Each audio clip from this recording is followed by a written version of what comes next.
एक नहीं, 2 घंटे लगे मुझे इस क्वेश्चन को प्रिपेयर करने में। और एग्जाम में क्या आया? Deforestation, impact on biodiversity and giving recommendation.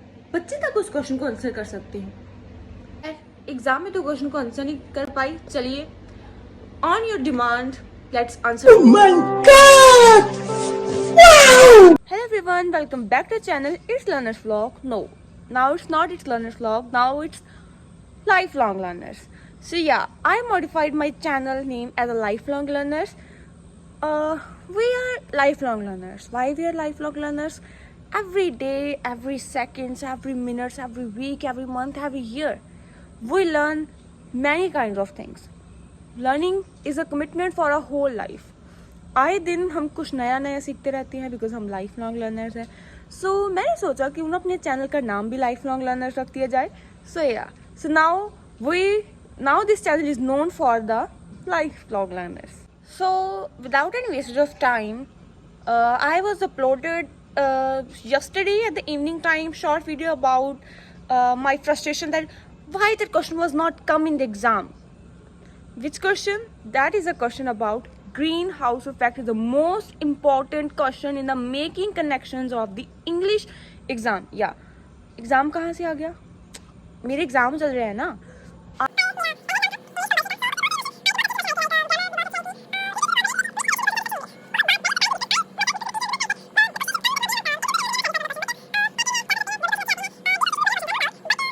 हम वहाँ पर चलते हैं. Let's go. Yes, there. This is my the most satisfaction. ये मेरी सबसे अच्छी, सबसे बढ़िया, सबसे फेवरेट जगह है. यहाँ पर मेरा कॉन्फिडेंस बहुत ज़्यादा बढ़ जाता है और यहाँ पर ही मैं हमेशा कॉमन फ़ोटोज़ भी यहाँ क्लिक करती हूँ. मैं बेसिकली जब भी न्यू आउटफिट या फिर कुछ नया होता है, वेयर किया होता है, मैं यहाँ पर ही फ़ोटोज़ क्लिक करती हूँ. सो यहाँ पर मुझे कॉन्फिडेंस इंक्रीज़ होता है मेरा. सो ऐसा लगता है जैसे ये जो जगह है, ये जो प्लेस है, ये मुझे ज़्यादा सेटिस्फाई करती है and compare to many other places in my house, but this is my favorite place, so I'm going to make vlog at this place. Why I'm making vlog? As I told you before, I spent 2 hours on that question. Two question. I spent 2 hours on 2 questions. First question is that greenhouse effect, and the second question was that in this particular vlog we are talking about greenhouse effect. But before talking about greenhouse effect, let's talk about what is the greenhouse. It is an artificial phenomenon created by the human beings for growing plants and fruits adequately. Green basically एक कांच का घर होता है जिसकी दीवारें ही कांच की नहीं बल्कि एक छत भी कांच की बनी हुई होती है जो प्लांट्स एंड फ्रूट्स को ग्रो करने में हमारी हेल्प करती है. सो या, it's an artificial energy for growing plants and fruits. How does it works? Now the question arises, how does it works? I will show you within pictures. I will provide with the proper pictures, proper notes in this particular video, so you can enjoy as well as you can note down in your notebooks. And this video would be helpful for not only for us, not only for my colleagues, not only for my friends, for my juniors, upcoming juniors, for all the students who are watching this video. This video is very compulsory, so please listen it very carefully. What I say, greenhouse is a house that is made with the help of glass. Not only 4 walls are made up with the help of glass, even roof is also made up with the help of glass. This is help us in growing of plants and fruits. How does it work? मैं भूल गई थी. काम कैसे करता है? इसकी जो रूफ होती हैं कांच की बनी होती हैं और वो रेडिएशन ऑफ द सन को डायरेक्टली अब्जॉर्ब करती हैं और जिससे प्लांट्स की और फ्रूट्स की रिक्वायरमेंट के अकॉर्डिंगली ही टेम्परेचर मेंटेन रहता है, जिससे हम आर्टिफिशियल एनर्जी की तरह उन्हें ग्रो कर सकते हैं. डे टाइम में जो किरणें होती हैं वो तो एज अ काम करती ही करती हैं. नाइट में कैसे करती हैं? क्योंकि नाइट में तो टेम्परेचर और होता है, दिन में कुछ और होता है. एट अ डे टाइम जो कांच के बने होते हैं ना house, that was become very hot. वो ऑटोमेटिकली अब्जॉर्ब कर लेते हैं रेडिएशन को जो सन से डायरेक्टली आती हैं. सो वो जो रेडिएशन है वो एज अ स्टोरिंग का काम भी करते हैं और रात को वो रेडिएशन काम आती हैं प्लांट्स को ग्रो करने में.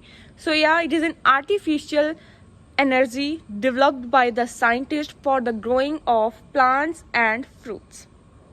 ये तो भाई आर्टिफिशियल एनर्जी है, आर्टिफिशियल फिनोमिनन है. अर्थ कैसे ग्रीन हाउस है? ऑब्वियसली अर्थ भी ग्रीन हाउस है. देखो, सूरज की किरणें डायरेक्टली आती हैं, रेडिएशंस आती हैं अर्थ पर, ओके. और वो रेडिएशन ना केवल हमारे पर पड़ती हैं, हमें धूप प्रोवाइड करती हैं, जिसकी वजह से धूप आती है, जिसकी वजह से रोशनी आती है वगैरह. वो प्लांट्स के लिए भी कितने फ़ायदेमंद होती हैं, हम बचपन से पढ़ते आ रहे हैं, है ना. सो वो जो रेडिएशन है, उस रेडिएशन में अर्थ के एटमॉस्फेयर में आपको पता है 4 गैसेस होती हैं. Carbon dioxide, methane, water and nitrogen, जिसे हम बोलते हैं नाइट्रो ऑक्साइड. ये 4 गैसेस मौजूद होती है एटमॉस्फेयर में, जो एक इन्वायरमेंट क्रिएट कर देती हैं प्लांट्स के लिए, हर एक ह्यूमन बीइंग्स के लिए, हर एक एनिमल के लिए, हर एक बर्ड्स के लिए, जो अपनी ग्रोथ करते हैं इन्हीं किरणों की वजह से. और साइमल्टेनियसली ग्रीन हाउस भी इसी तरह से वर्क करता है. अब हम बात करते हैं ग्रीन हाउस के फायदे क्या हैं, क्यों ज़रूरत है ग्रीन हाउस की. देखो, most experts tell us that sun is also decreasing, and moon is faring away from the earth 1.75 centimeter every year, and water is also diminishing day by day with the wastage usage. ये भी question आया था, हमें सच बता ही दो, हमें ये भी क्वेश्चन आया था कि वाटर क्राइसिस का कि हमें सोल्यूशन बताए गए थे. हमें ये नहीं बताया कि कैसे कम हो रहा है, हमें बस सोल्यूशन बताए गए थे कि आप अपनी बेसिस पर कैसे सोल्यूशन प्रोवाइड कर सकते हैं वाटर क्राइसिस पर. सो वो हम बात बाद में कर लेंगे. पहले हम बात करते हैं कि वाटर पर.